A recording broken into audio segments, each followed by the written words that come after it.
Hello friends, இனிய புத்தாண்டு நல்வாழ்த்துக்கள். போன வருஷம் 2023க்கு நியூ இயர் அன்னைக்கு நாங்கள் அனுமாவி சுப்பிரமணியர் கோயில் போயிருந்தோம். பயந்துட்டே தான் ஏறினேன். ஆனால் வேண்டிக்கிட்டேன், உன்னை நம்பி நான் ஏறுறேன், எனக்கு அதை நல்ல குட் நியூஸ் கிடைக்கணும்னு சொல்லிட்டு. அதே மாதிரி நான் 4ஆம் தேதி வந்து ப்ரெக்னன்சி கார்ட் போட்டு செக் பண்ணி பார்த்தேங்க. இந்த டபுள் லைனுக்காக வந்து நான் 5 இயர்ஸாக வெயிட் பண்ணிகிட்டு இருந்தேங்க. ரொம்ப ரொம்ப ஹாப்பி.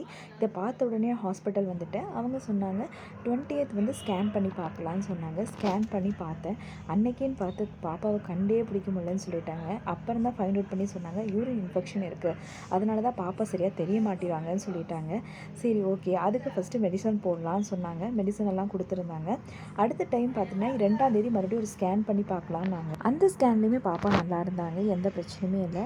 ஒன்லி திங் எனக்கு யூரின் இன்ஃபெக்ஷன் மறுபடியும் இருந்துச்சு. அடுத்த மாதமும் சரி, ஓகே, ஐவி போட்டுக்கலான்னு சொன்னாங்க. ஐவி போட்டிருந்தாங்க. காலையில் ஒரு இன்ஜெக்ஷன், நைட் ஒரு இன்ஜெக்ஷன் சொல்லிட்டு போட்டுட்டு இருந்தாங்க. 3 days அப்படி போட்டேன். எனக்கு ஆல்ரெடி ஒரு அபார்ஷன், ஒரு எக்ஸ்பெல் ஆச்சு. ஆனால் எதனாலன்னு எனக்கு தெரியல.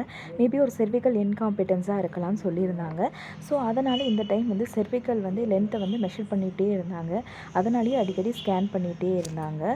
இந்த யூரின் இன்ஃபெக்ஷன் இருக்கனால எப்போ வேணாலும் வந்து உங்களுக்கு செர்விக்கல் லென்த் கம்மியாகலாம், இதனால் வந்து நீங்கள் எப்போ வேணாலும் டெலிவரி ஆகலான்ற மாதிரி சொல்லியிருந்தாங்க. 15 days ஒன்ஸ் கல்ச்சர் டெஸ்ட் பார்ப்பேங்க. அப்புறம் வந்து அதுக்கு மெடிசன் எடுக்கிறது, இதுதான் என் ரொட்டீனாகவே இருந்துச்சு.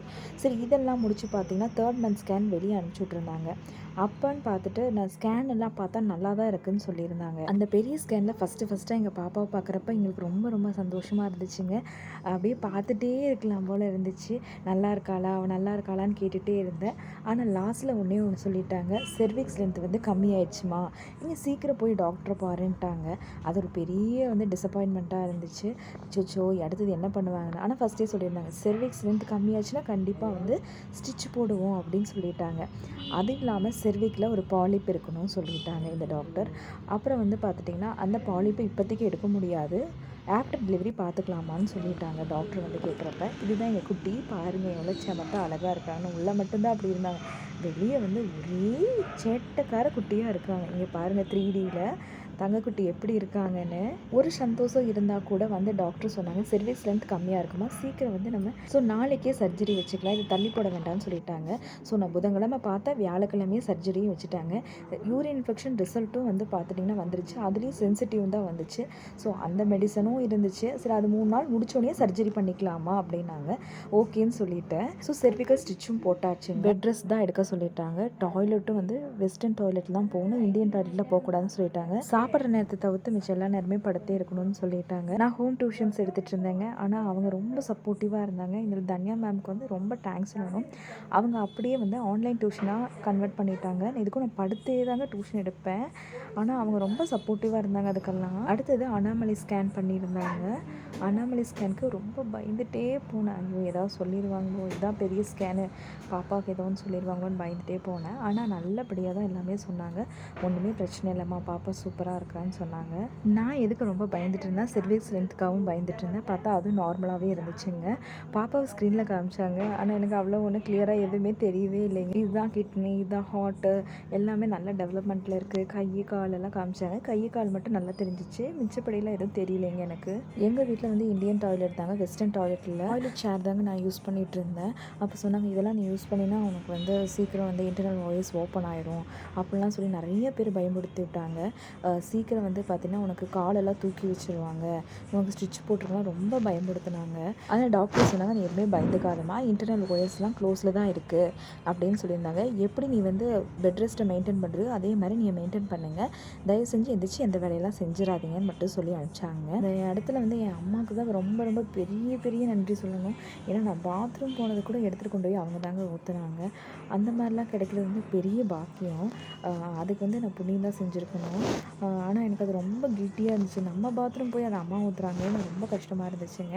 டாக்டர்கிட்ட வந்து 7th month நெருங்கணும்னு கேட்டிருந்தோம், இந்த மாதிரி வளகாப்பு பண்ணிக்கலாமான்னு சொல்லிட்டு. எங்கள் அப்பா வீட்டு குலதெய்வத்துக்கு வேண்டி இருந்தேங்க, இந்த மாதிரி குழந்தை கிடச்சிச்சின்னா கண்டிப்பாக வளகாப்பு செய்கிறேன்னு சொல்லிட்டு. அந்த சாமிக்கு போய் வளகாப்பெல்லாம் செஞ்சுட்டு வந்துட்டேன். அப்புறம் டாக்டர்கிட்ட கிட்ட வளகாப்பு பண்ணலாமான்னு பண்ணிக்கலான்னு சொல்லிட்டாங்க. ரொம்பலாம் உட்கார வேண்டாமா, கொஞ்சம் நேரம் ஒரு 1 மணி நேரம் உட்காந்தா போதும்ட்டாங்க. வளகாப்பெல்லாம் பண்ணுறப்ப ரொம்ப பயந்துகிட்டே இருந்தேங்க, ஏதாவது பிரச்சனை வந்துடுமோன்னு சொல்லிட்டு. ஆனால் நல்லபடியாக கடவுள் புண்ணியத்தில் முடிஞ்சிச்சு.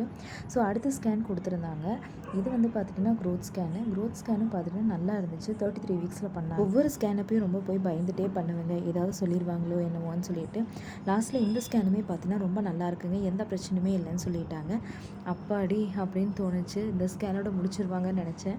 திருப்பி டாக்டர்கிட்ட கொடுத்தப்போ பாப்பா ரொம்ப நல்லா இருக்காங்க, எந்த பிரச்சனையுமே இல்லை அப்படின்னு சொல்லிட்டாங்க. ஆனால் என்னென்னா எனக்கு சுகர் அந்த டைமில் கொஞ்சம் இன்க்ரீஸ் ஆகிடுச்சுங்க.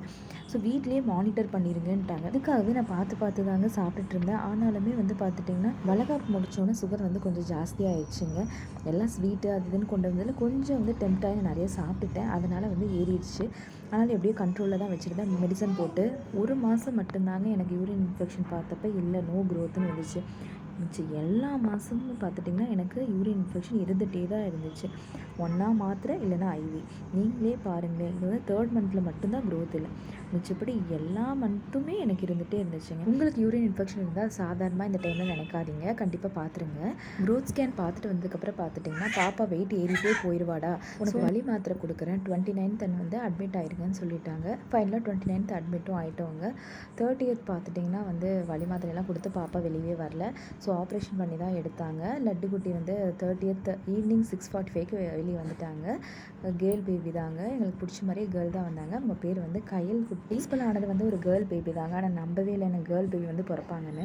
அந்த தேவதையே வந்து மறுபடியும் வந்து பிறந்திருக்காங்க. இந்த சத்தத்தை பாருங்கள், எங்கள் லட்டுக்குட்டி தான் கத்திட்டுருக்காங்க. இந்த 2024 எங்கள் பாப்பாவோடு சேர்ந்து செலிப்ரேட் பண்ண போகிறோம். அதே மாதிரி யார் யாருக்கெல்லாம் குழந்தை இல்லையோ அவங்களுக்கெல்லாம் சீக்கிரம் குழந்தை பாக்கி கிடைக்கணும்னு சொல்லிட்டு நான் வேண்டிக்கிறேங்க. Happy new year.